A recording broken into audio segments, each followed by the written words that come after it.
The following is a special presentation of Channel 4 News. Tonight, the Channel 4 I-Team investigates crime in punishment. How could this happen? Reporting live once again from the federal penitentiary. What we exposed happening in Tennessee prisons. You see the stripes, you know where the we at. Prompted criminal investigations. I have a lot to lose to do something like this. You take a risk like I do. Don't be on CNN in the morning, man. And has lawmakers asking serious questions. Somebody's head needs rolled up. Somebody needs to lose their job over this. I believe I'm smoking better than everybody. A state agency under fire. State prison officials are hiding information from the public. I think we have our prison system under control. And former top officials saying they had to come forward with what they know. Do you think we, as the general public, are being told the truth about what's happening in the prisons in this state? Absolutely not. Good evening. It is a system designed to punish the worst offenders in the state. And for an entire year, the Channel 4 I-Team has been investigating what's really happening behind bars in Tennessee prisons. And what we uncovered led to disciplinary actions on more than 70 inmates, a TBI investigation, a hearing before lawmakers, and questions if a state agency is deleting records of violence inside Tennessee prisons. And it all started with a tip from a crime victim asking, how is it possible that convicted criminals are allowed to do this? Prison's rough, right? You're in a cell all day, the food isn't good, little to no communication with the outside, right? I believe I'm smoking better than everybody. Well, welcome to prison life in the social media age.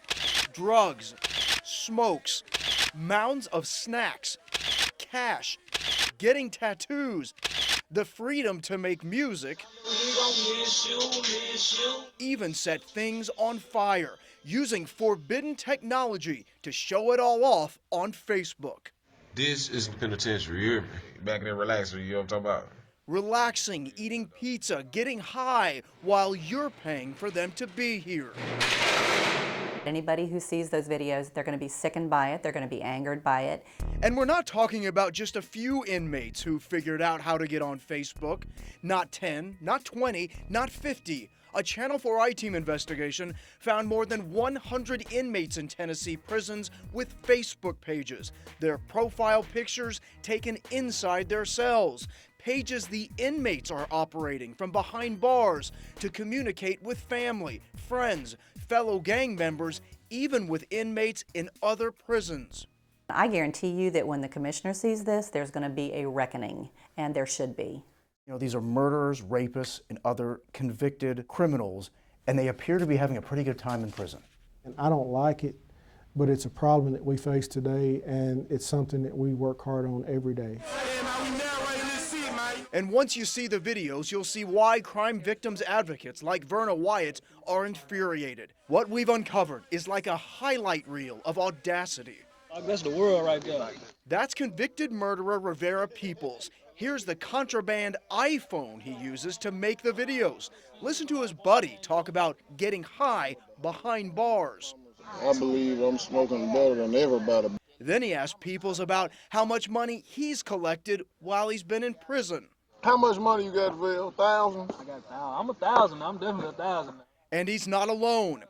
Here's a photo we found of an inmate holding $200, and another inmate shared the same photo on his Facebook page, just like you would share a picture you liked.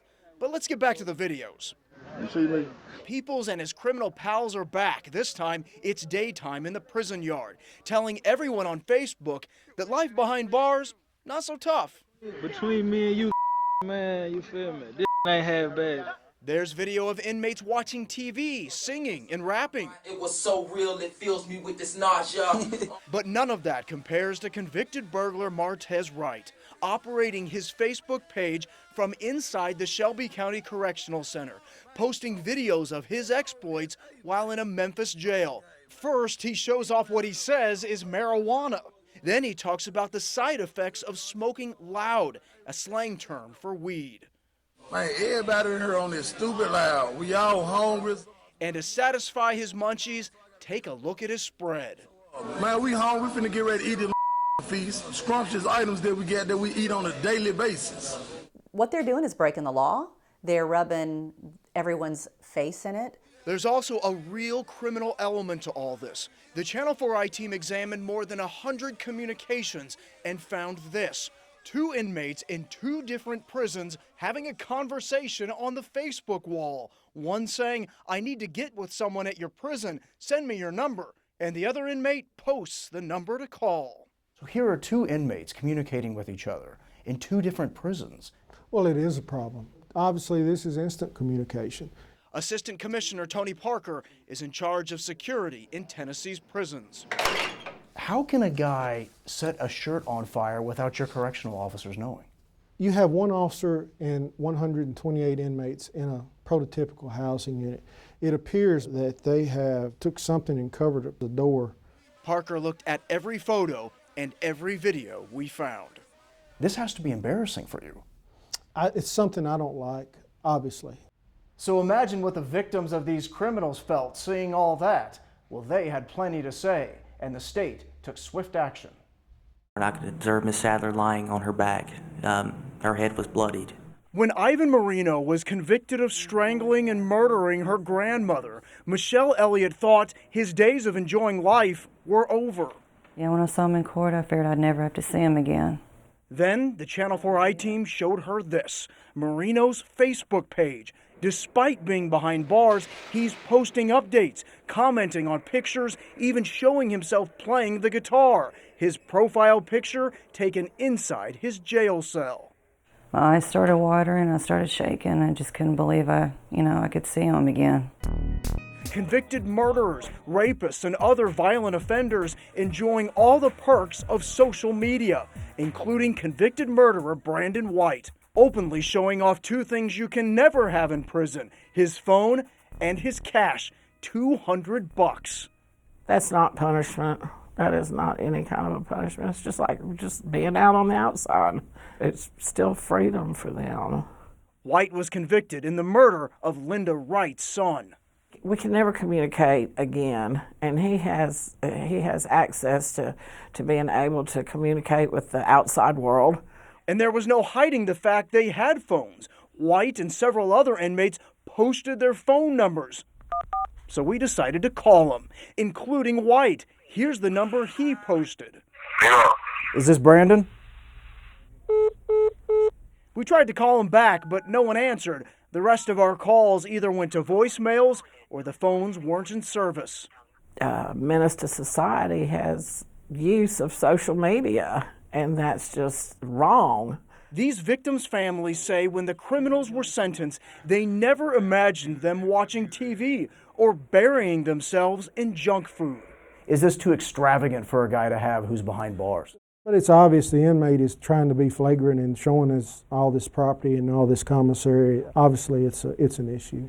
We asked the Tennessee Department of Correction how all of this can be happening while correctional officers are watching. It's not an issue of not enough correctional officers. It's an issue of a nationwide problem that we're facing with cell phones and the struggle to stay on top of it. Sometimes the inmates on Facebook even surprise their own friends and family with their freedom. We found several posts with people writing on inmates' Facebook walls, "How are you locked up?" and on Facebook. Every Department of Correction struggles with contraband. It's something that I'm not proud of, but it's a reality. I think my first question would be, how is this happening?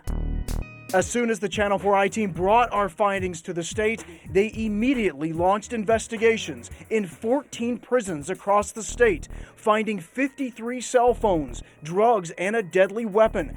Disciplinary actions were taken on 70 inmates for having Facebook pages, and their Facebook pages shut down. Both Marino and White's pages were taken down.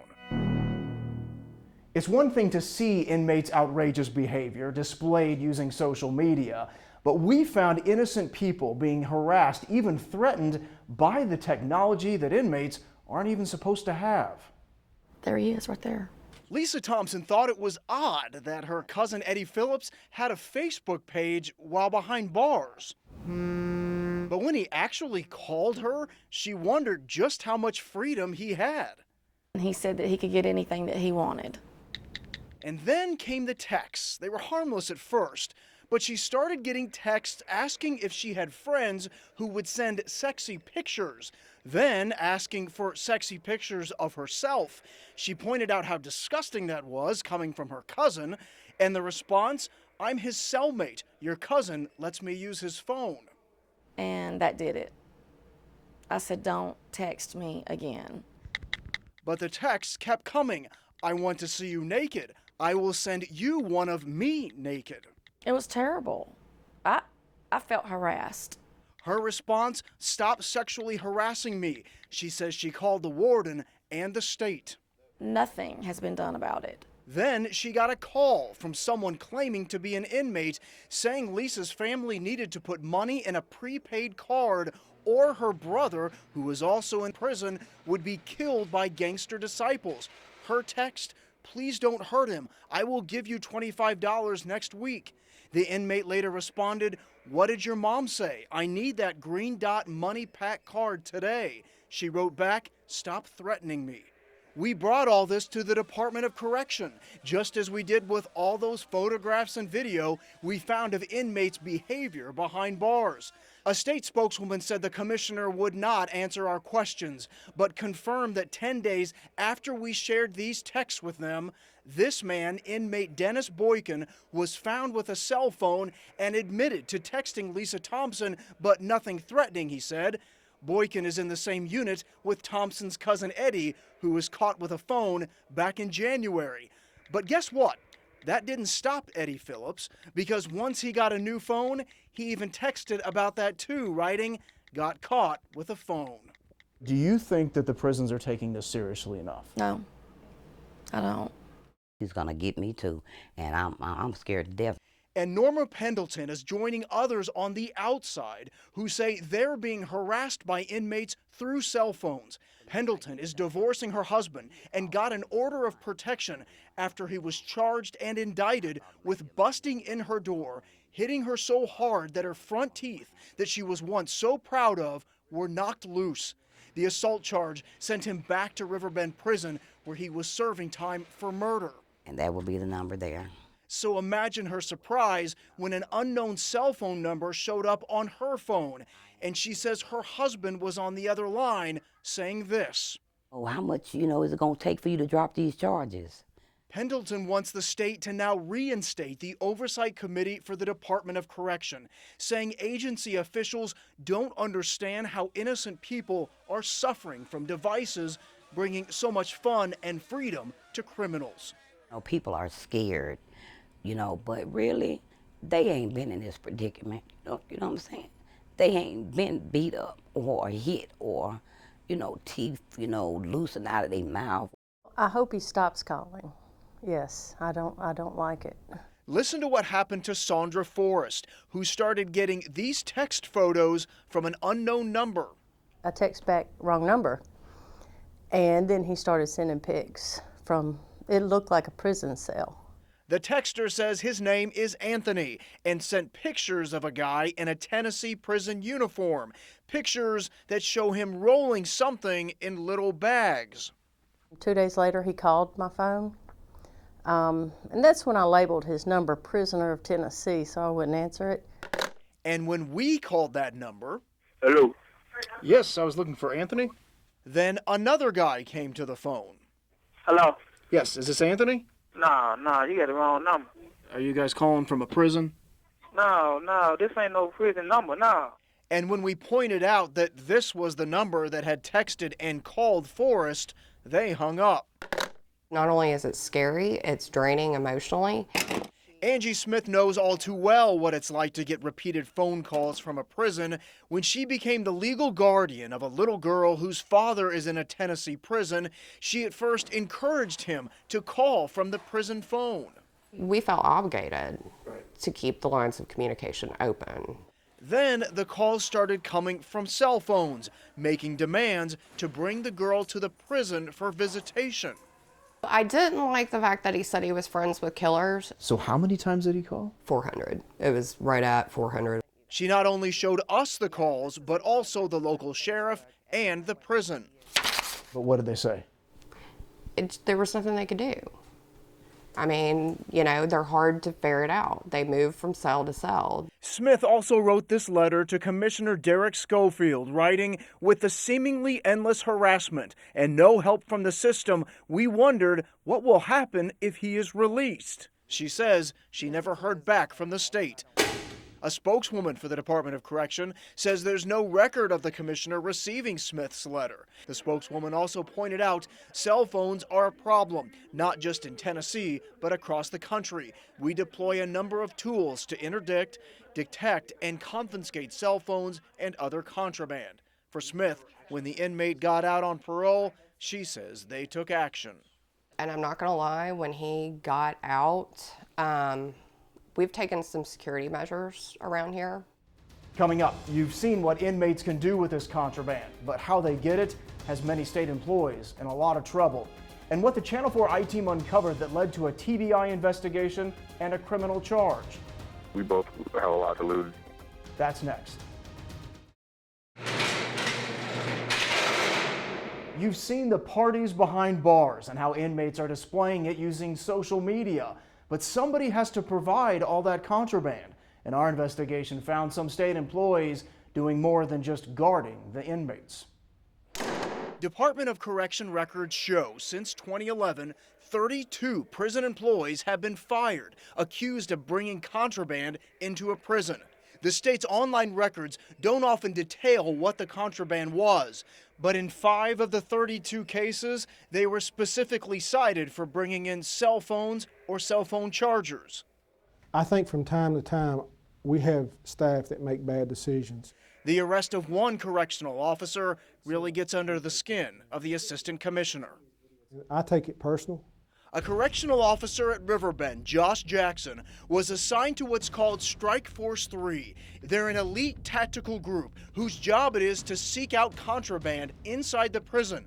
Jackson's termination letter shows on March 1st, after a random search on vehicles in Riverbend's parking lot, an empty phone container and marijuana wrapped in tape were found in his car. The letter reads, in discussions with an internal investigator, Jackson admitted to having met a female family member of an inmate at Riverbend and received a package of pills from her.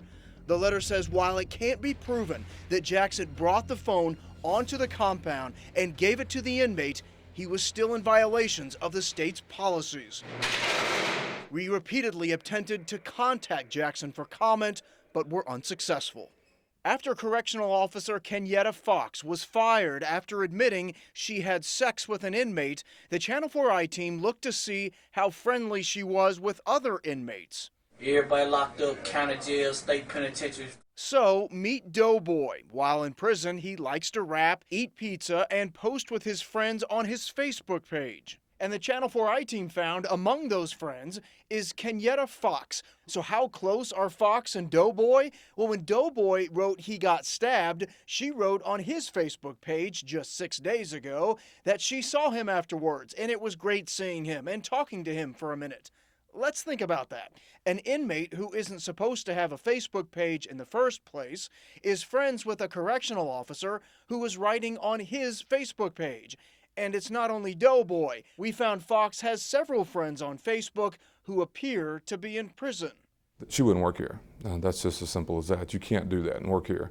While he can't comment on Tennessee prisons, Davidson County Sheriff Darren Hall says it's universally known that correctional officers either in jails or prisons cannot have relationships with inmates.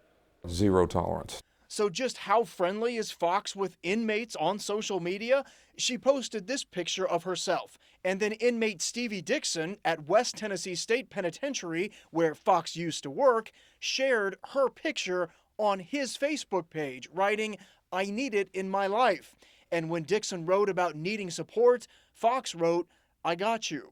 And it goes on and on, inmate after inmate. So was the Department of Correction aware of all this happening on Facebook? A spokeswoman says it's an ongoing investigation. After our initial investigations aired, I got an interesting call from an inmate inside his cell, inside the state's most secure prison. What we uncovered led to a TBI investigation and a criminal charge. If Riverbend Maximum Security Prison is so secure, how did an inmate send the Channel 4 I-Team these pictures from inside? How did we have dozens of conversations while he's locked up in here? You and I right now are talking, and you're in Riverbend. I'm sitting in my cell on a cell phone talking to you doing this interview. The answer is obvious. Inmate David Faulkner gets cell phones smuggled to him, and we're about to show you how he says he gets them. It all started in September when I started recording conversations with David Faulkner. He sent me pictures of his cell, the prison, his stash, his tobacco, and then this note that gave instructions of how Faulkner was to get another phone. $400 wrapped in plastic, $200 extra for weed. Let me know ASAP before I leave tonight. Signed, Simmons. Who is Simmons? Faulkner says he's a correctional officer. Over the last 18 months, I've probably bought 20 phones from him, probably 1,000 packs of cigarettes, probably at least a pound of weed. Hoping that coming forward with what he knows would get him moved out of Riverbend into another prison, Faulkner enlisted the help of his fiancée, Sandy Jordan, to give all his information to the State Department of Correction. They basically all just kind of laughed at me. They didn't, they didn't feel that there was any credence to this. So Jordan and Faulkner began to work with the Channel 4 I-Team to gather more information, starting with texts of how to arrange getting a phone inside the prison. A guard was texting me during his shift. When Jordan suggested they meet at her hotel near the prison, the text reply, "Too close to work, that's way too risky." That's when Jordan made a bold move and recorded the conversation with the guard. I have a lot to lose to do something like this. You take a risk just like I do. I'll be honest with you, it scares me. We both have a lot to lose. And it can be anything I want, phone, weed, anything that he needs, right? Yeah. The cost for the contraband, $3,000. Like I said, I don't mind helping him out, but because of what it is, it has to cost him because of the risk that I take. Then another request by text. I want to know what you look like. Jordan responded, and this picture was sent in return. The TBI confirms that's Kevin Simmons, a correctional officer at Riverbend Prison. When the Channel 4 I-Team brought all this to investigators with the Department of Correction, they contacted the district attorney, who called in the TBI. That's when the TBI asked Jordan for her help. I wanted to make sure that they knew that we had this kind of leverage. They needed to act. The TBI confirms to the Channel 4 I-Team they took Jordan to this hotel in Mount Juliet, and she arranged for Simmons to meet her.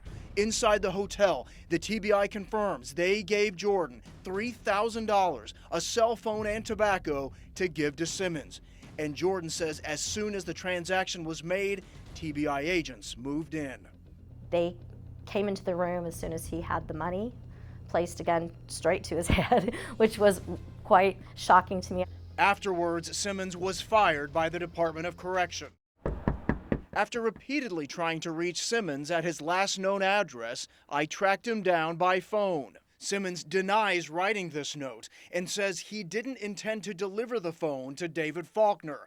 For now, that's all he will say. Jordan says the TBI has their work cut out for them. I believe they want to get the network within the prison because there's more people involved. After our investigation, Simmons was charged with a felony, official misconduct, and at his first court appearance, we had some questions for him. It appears when I listen to this, it sounds like that you are making this deal to get this cell phone into the prison. Not answering no questions. I told you that already. It appears you're in quite a bit of trouble. The world sees a lot of things in what appears to me and what not appears to be. Your assumption is your assumption, and the world assumption is the world's assumption. My assumption is different. I will contact you after this is over with, and you will sit down. Because we have a lot to talk about, trust me. Is there widespread corruption in that prison? I'm not going to answer any more questions. At Simmons' last court appearance, he asked for what's called judicial diversion. It's a kind of guilty plea, and if a judge approves it, it could one day be expunged from his record.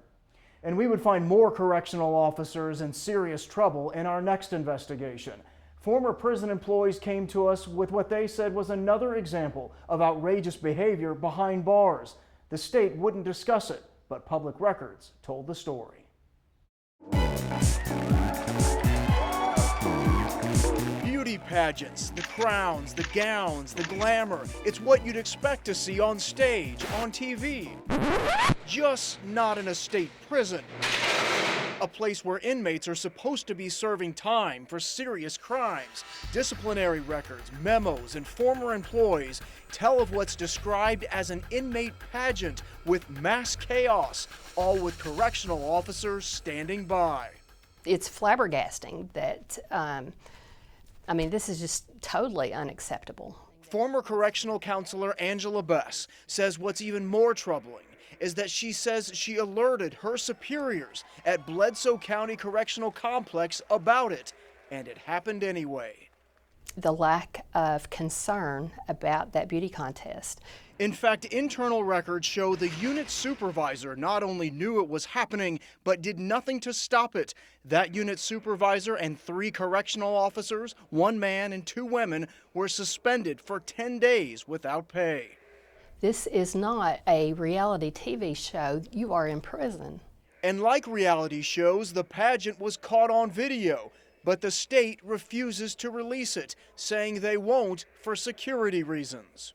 They don't want you to see. From everyone that I talked to that saw the video, they just walked out shaking their head like this.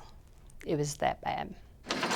The state also won't comment on the incident, saying it's under investigation or give any details about what happened. But once the Channel 4i team obtained the names of the suspended employees, the state had to release their disciplinary records. And those records and this letter from the inmate crowned the Queen of BCCX tell the story. January 31st, several female inmates participated in an unapproved 1-hour inmate pageant. Inmates from another section of the prison were allowed to come in and watch. Quote, there was mass chaos, numerous occurrences of uproar, cheering, and applause from other inmates. That numerous security violations were noted, all with correctional officers, quote, observing, not taking any action to stop it, and failing to report it to shift commanders. So what actually happened in that pageant? Bess spoke with inmates involved in the pageant before the incident and with staff afterwards. A second source confirmed the details, and the Channel 4i team tracked down the inmate who was crowned queen, and she wrote us this letter also confirming details. There was a catwalk set up by the tables. The inmates, the first runner-ups, had to twerk to determine who was the first runner-up. Just in case you've forgotten, we'll let Miley Cyrus remind you what twerking is. Who was going to judge? The staff. The correctional officers? Yes. The Queen says when the inmates came up with the idea of a pageant, they got it all approved by the officer in charge, including the fact there were roses, a sash, and yes, a crown. Bess, who as a counselor was teaching a class to women to develop better social skills to prepare them for the outside world, says the pageant was a major step backwards. This is in no way reinforcing what they're supposed to be learning. Bess, another source, and the Queen all say an inmate was injured in the process. The Queen writing, quote, a lady ended up falling out of a chair and knocked herself out. We asked the state about that. A spokeswoman emailed back in quotes, no one was injured. But take a look at this internal document from one of the disciplinary hearings. Warden says one of the inmates was injured when attempting to climb over some chairs, and that medical had to be called in to treat one of the injured inmates. It's inappropriate. Bess quit her job after the pageant, writing in an email to the Department of Corrections Central Office that this was not a bad girls club, but a prison. Bess also finds it strange that on the day the Channel 4i team first requested details of the incident, this memo later went out at the prison that day, saying from that day forward, only female guards would be guarding female inmates. Because you sent the email to the department inquiring about it. Coming up, after seeing all this, lawmakers had had enough. How could this happen? The commissioner of the Department of Correction is brought before a legislative panel, and former wardens come forward with troubling claims. You're being given a sugar-coated version of what's taking place. That's next. And welcome back. Knowing that tax dollars pay for the housing and punishment of these inmates, lawmakers and a district attorney saw our investigations and demanded answers. I was really shocked by what I saw. State Senator Ken Yeager is talking about this and this and this.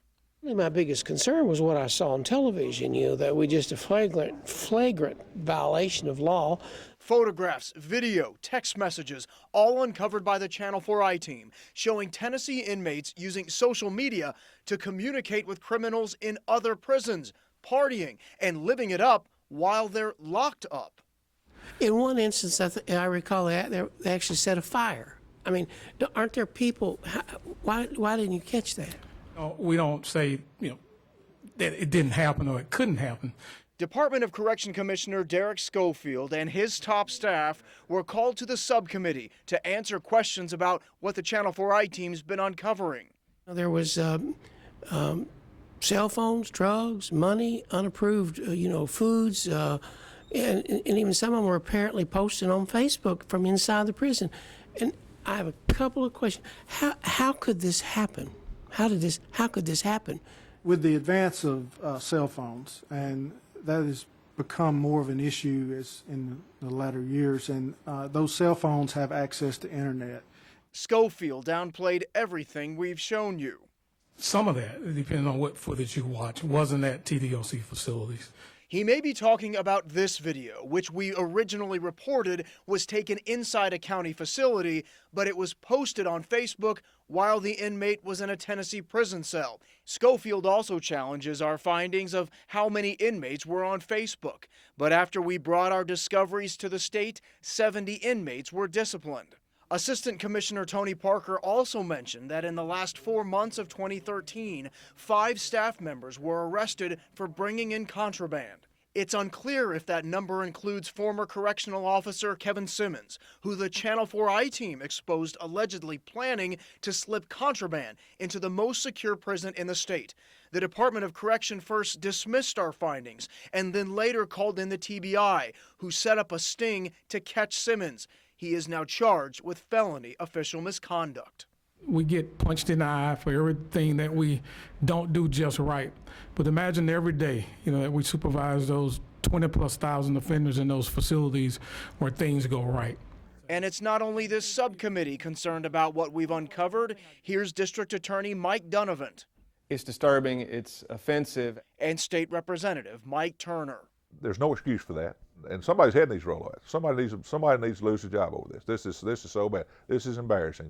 Both asked for meetings with Department of Corrections Commissioner Derek Schofield, and the commissioner wrote this letter to DA Donovan, writing he'd love to implement cell phone jamming technology, but the FCC won't allow it. Here's the most interesting part of the letter. While he says as a result of our investigation, 70 inmates were disciplined, the state has deactivated hundreds of Facebook accounts in the past 3 years, meaning this problem existed years before we discovered it and continues to this day. I want to know how this happens. How does this happen? I mean, there's no excuse. You're in one of the most controlled situations out there. And we had questions for Commissioner Schofield as well. In the beginning, he allowed his assistant commissioner to do an on-camera interview with us. But as we continued to air investigations, we found our requests for doing an interview were being denied. So we tracked him down, and we found that he still wasn't ready to talk. We want to utilize our resources. Commissioner Derek Schofield had no problem answering all kinds of questions from Governor Haslam about his budget. And we were there too, with questions of our own. We can't say, though, if that's the reason why the commissioner didn't appear to be too thrilled to be talking to the media after his budget hearing. I'm going to start by asking some questions about the cell phones. We've been doing a lot of stories about this. I understand. Can we talk about budget today? I got questions for you as well about the cell phones. So if he's want to ask about that, it's fine. We'll do a separate one for you. And we didn't mind to wait to do a separate interview. After all, he brought up something in his budget request about a salary survey for corrections officers. That was key. We'd heard repeatedly that the reason so many correctional officers have been busted carrying in cell phones is that they need to make extra money because their salaries are too low. Because that's something that has to happen in order to get more of the issues under control. You make an assumption that more of the issues under control. I think we have our prison system under control. What we do in the community is under control. Once the budget questions were over, we were ready for our interview. All right, Commissioner, we do an interview over here. But it appears we misunderstood. Today he's saying we're doing budget. On the other issue, we'll talk to you at another time. And there goes the commissioner right into the elevator. And the commissioner certainly wasn't willing to talk on camera about what you're about to see. Former wardens came to the Channel 4 I-team saying the Department of Correction was deleting records of assaults in order to improve statistics. But in some cases, before those records were deleted, the Channel 4 I-team obtained them. It's October 9th, 2012, and things at West Tennessee State Penitentiary are about to get violent. I was attacked from behind by about 3 inmates. Watch as a riot breaks out, and former warden Jerry Lester is caught up in the fight. Staff and inmates fall, leap over each other. After the riot is contained, Lester starts to feel pain. I wound up having to have surgery for a torn rotator cuff and was unaware of it at the time, but my arm was actually broken as well. But in all the state records of that riot, there is no mention of an assault on warden Jerry Lester. And there appears to be no record of it. Correct. In fact, none of the inmates involved in the riot were ever charged with assault, instead disciplined for participation in a security threat group, a charge Lester says isn't included in yearly stats of assaults provided to the governor and the public. This former warden says this is just one example of a calculated effort being made by his former agency, the State Department of Correction, to hide assaults on staff and inmates. Do you think we, as the general public, are being told the truth about what's happening in the prisons in this state? Absolutely not. You're being given a sugar-coated version of what's taking place. And he isn't the only former warden coming forward. I do not think the public knows what's happening in this prison. That's recently retired Deputy Warden Andrew Lewis. Lewis says after spending much of his career investigating assaults in prison, he was told by his warden that he was no longer allowed to classify assaults on internal reports, that the wardens would now review each case and make that determination. Experienced staff knew what an assault on staff was. I knew what an assault on staff was. Lester says he and other wardens were given a clear message from Commissioner Derek Schofield and his upper management. And anything that could be changed to staff inmate provocation, we were to do so. Is it safe to say you were encouraged to turn assaults into something else? Encouraged, if not ordered to. That's the way I felt. I felt like we really don't want the accurate number of assaults reported. These former wardens say the reason is because of the rising number of assaults on offenders and staff. But after wardens started evaluating the cases in late 2012, the numbers dropped. Assaults on staff went from 779 in 2012 to 704 in 2013. Assaults on offenders down from 528 in 2012 to 433 in 2013. All we've actually done over the past 2 years is rename a lot of the incidents so they don't appear as assaults. Commissioner Derek Schofield refused to go on camera to answer our questions. He did send us a statement saying he directed the wardens to evaluate assault cases after a September 2012 audit from the Comptroller's Office that urged the state to clarify its policy on reporting incidents, that confusion on the policy could lead to inconsistent reports of incidents. But Lester says the effort instead has been to eliminate reports. Records have been purged, different types of incidents have been renamed. And take a look at this. This internal memo dated April 2012 from Jason Woodall, Deputy Commissioner of Operations, shows assault cases reported by staff. After review, 12 of those assault cases were deleted, citing that errors were made in the initial reporting. The Channel 4 I-team obtained some of these cases from a source before they were deleted. One reads an inmate was hit in the mouth by another inmate and evaluated by a nurse. The handwritten notes on the incident reads, "Coded incorrectly, needs to be deleted. No inmate was charged." Just because an inmate was not charged with an institutional disciplinary offense doesn't mean that you just erase the incident report as if it didn't happen when it really did. Prison watchdog Alex Friedman says none of the cases first deemed as assault and later found to be something else should have ever been deleted. State prison officials are hiding information from the public. They're deleting information, they're deleting records, and the public has a right to know. We sent all of these records to the commissioner for clarification and for further explanation.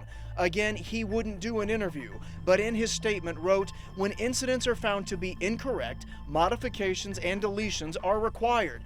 TDOC has never attempted to cover up assaults or any other incidents. Lester and Lewis both say even the governor hasn't been given the correct numbers of assaults. You have concerns that he doesn't know? Yes. If this does not wake people up and make people understand that the way prison officials in this state are reporting incidents and basically covering up higher levels of assaults, then I'm not sure what it would take. And the Channel 4i team just obtained new numbers that show while assaults are down, the number of inmate staff provocation, like the inmates were charged with after the riot and injury of the warden, are up. Take a look. 393 in 2011. 521 in 2012, and up to 739 in 2013. Our investigation into the deleted cases prompted not only concern from a lawmaker, but also an internal email from the state calling our story propaganda. What I am concerned about is the deleting of records. I will definitely reach out to department staff regarding both stories. The Channel 4i team also obtained this email sent out to wardens from Assistant Commissioner Tony Parker calling our stories propaganda and giving talking points to address questions from staff, including, we know that assaults occur in prison and we're not trying to deny that. Our effort is to get a more accurate reporting system and ensure incidents are coded as they should be. These former wardens say even the governor is being misled. These wardens don't believe you've been given the right number of assaults. I think the important thing is to make sure we're all defining incidents in the exact right way, and that's what I've asked the Department of Corrections to follow up with me on. Coming up, from state prisons to the federal pen. We promise you we're going to get y'all the video y'all want. The Channel 4i team takes our investigation beyond the border of the state. And the most notorious serial killer in Tennessee weighs in on our investigation. That's next. As we continue to mine social media for proof of other inmates' wild behavior, we came across something unexpected. Inmates claiming to report live from inside a federal penitentiary.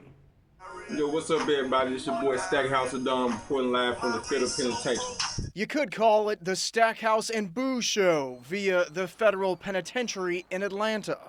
Y'all stay tuned in, man. You know, we always gonna keep y'all updated what's going on in this prison.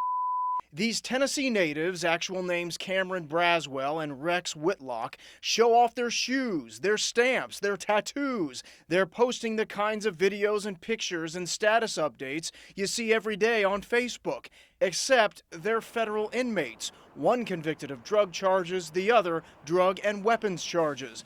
And until the Channel 4i team brought these videos and pictures to the federal prison system, the show went unnoticed on social media. The Federal Bureau of Prisons confirms they're now investigating. I looked at everybody comment, the hood love me. And it's easy to see why the feds are concerned. Braswell and Whitlock openly talk about using social media while behind bars to communicate with anyone. So keep on commenting, sending all friend requests. Y'all already know I'm accepted, man. And make no secret of how they're doing it, even when they have problems with the contraband. We have some technical difficulties with the video. We don't know how to work these phones. All these buttons and apps. We promise you we're going to get y'all the video y'all want tomorrow. And on Braswell's page, he even thanks the president and U.S. Attorney General Eric Holder for reducing prison sentences for drug offenders. I'm responsible for being caught with 8 kilograms of cocaine down here in Atlanta. A spokesman for the Federal Bureau of Prisons denied our request for an interview, but sent us a statement reading in part, federal inmates are not authorized to use any equipment that would allow for creating videos of themselves inside our prisons. We immediately conduct investigations into these matters. The spokesman says they're now contacting Facebook, so it may not be long until these Tennessee shout-outs are silenced. And what's up, Memphis? What's up, Clarksville? What's up, Kentucky? What's up, all surrounding counties? One thing we've certainly seen is that inmates are watching what we're reporting. One person tuning in, Bruce Mendenhall, the most notorious serial killer in the state. Bruce Mendenhall is weighing in. The convicted murderer, accused of killing several other women at truck stops in and around Tennessee, wrote to the Channel 4 I-Team after watching our investigations. Quote, "I see you've been doing an investigation here at Riverbend, where I'm at," he writes. "This is to advise you how cell phones come into this place." Mendenhall writes, gang members here get a guard to bring it into them first. That's also how other inmates get hurt. They bribe the guards to turn their heads. He goes on to claim that a gang member ordered a hit on a correctional officer using a gang member's cell phone. The Channel 4 I-Team also followed the money, and we found the state making serious money off calls made from landline phones in prison, and critics saying that's part of the reason why inmates smuggle in these cell phones. We also found inmates enjoying all kinds of social media with this contraband. That's the world right there. If Tennessee's prison inmates need a social media guru, Rivera Peoples would be it. You see, he's moved on from posting videos on Facebook. Now Peoples is on Instagram, the popular social media photo sharing site. There he is working out. There he is flashing cash. There he is on Channel 4. Yeah, he took a picture of himself from one of our promos and put it on Instagram. That means inmates continue to get on social media on their contraband cell phones, even after the state swept through 14 prisons and confiscated phones following our investigation. The question is, will a recent decision by the FCC make a dent? Critics of prisons have long claimed because the landline phone calls made from prison are so expensive, inmates often have no choice but smuggle in cheaper cell phones. How expensive? Just to connect in Tennessee is $3.62. It's 62 cents for every minute. A 30-minute call can cost a prisoner, or more likely their families, $22. The FCC says that's outrageous. Too often, families are forced to choose between spending scarce money to stay in touch with their loved ones or cover life's basic necessities. And the State Department of Correction has cashed in on the costs, contracting out through a private phone company and earning more than $2 million in 2012 on the calls. Tennessee, like most states, has inflated phone rates because the state gets a commission kickback from the phone company. And if you'd like to see more on how we conducted our investigations, just go to WSMV.com. We've got a timeline created there that shows step by step how we gathered the recordings and data that launched the TBI investigation at Riverbend Prison. Thanks for watching this Channel 4 I-Team special report. We want to leave you with this. The inmate who launched our entire investigation, Ivan Marino, well, we told you his Facebook page was shut down after our first story aired. We recently found out he started a new Facebook page, and for almost a year now has kept posting pictures and communicating with the outside world. I'm Jeremy Finley. For all of us here on the Channel 4 I-Team, have a good night.